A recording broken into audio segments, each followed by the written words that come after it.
إنشاء 21 مارس، وكذلك الذكرى 61 لعيد النصر أو يوم النصر. الشعر والتاريخ وجهان لعملة واحدة، فنحن في التاريخ ياما أخذنا أو كتبنا أو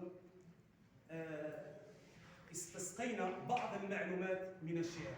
فالشعر هو من خلد بعض المعارك، خلد بعض البطولات.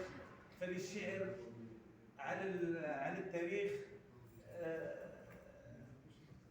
الكثير والكثير. نعود إلى 19 مارس 1962. 19 مارس هو وقف إطلاق النار. وقف إطلاق النار جاء بعد مفاوضات إفيان الثانية.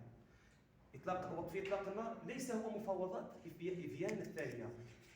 إفيان الثانية جاءت بعد سلسلة من التضحيات، بعد سلسلة من التشريد، من القتل، من التجهيل.